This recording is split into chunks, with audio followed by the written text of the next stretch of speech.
This means that China has regained the position it held until the early 1800s as one of the world's richest countries. The journey from widespread poverty to growing prosperity took 30 years. During this time, China has become the world's biggest exporter, with the world's greatest financial assets currently invested on every continent. It is only a matter of time before China surpasses the US as the largest economy in the world, because China continues to develop. What happened in Europe and in Sweden 200 years ago and 100 years ago is happening now in China only on a much larger scale. It's inevitable. It's the working of the law of economic development. It is because China has reached this particular stage of development where rural people are moving into cities. What you are seeing is the largest ever urbanization process in the world taking place in China. And that will drive China's economy to grow for at least 20 years to come.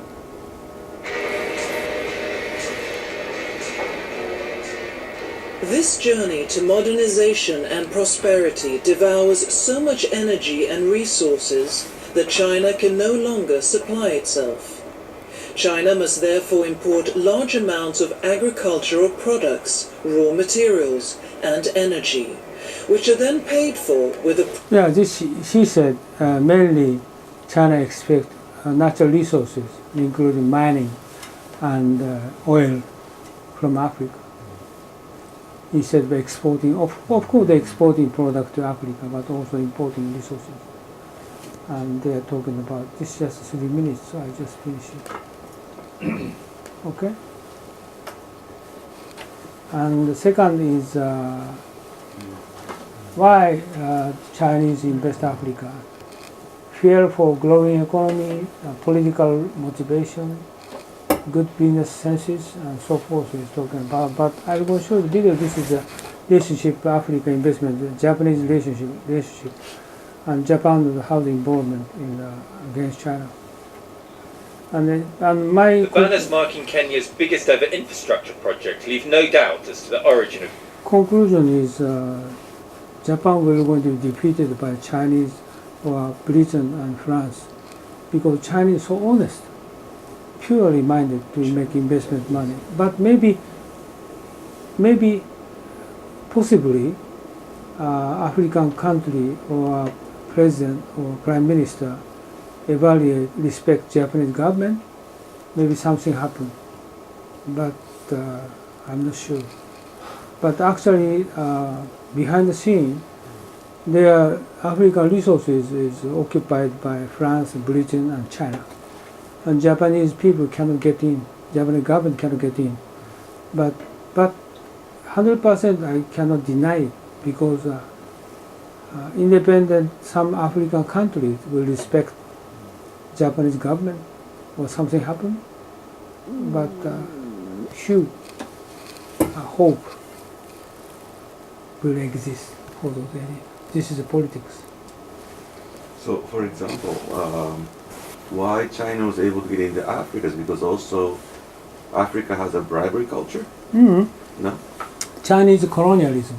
Chinese colonialism? Yes, they want to invade Africa to get resources, oil, diamond, mining. But how did Africa accept Chinese colonialism? No, China and Africa, they don't care, just invade. Africa don't care. Don't care, they invade Africa. Africa don't care being invaded. No. Care is Britain and France. Okay, they have already colonialized investment already. Yes. Right? So China come into Africa, they have some conflict. Both European countries. with Britain and France, I understand. Then, but how about from African perspective? Okay, African people is they just okay, Chinese people will going to give them something, of course.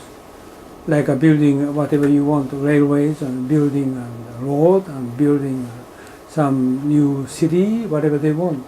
But Chinese want resources, but resources occupied by France and Britain. It means China want to how to get from those occupied, resources from them. Okay, okay. African countries, they themselves usually they don't have it. European people dominant in Africa, right? So my question is how Japanese government will involve in Africa for developing what's for? Of course, they have Africa as big opportunity for next 2 decades later have big market there.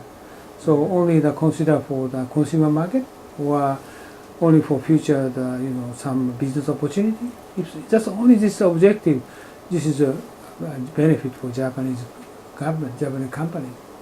But actually Chinese is currently they don't chasing for the business opportunity.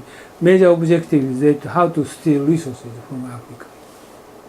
But almost resources occupied by this French, and Britain. Right? Then who would Japan negotiate with? It's going to be France and Britain because they are the.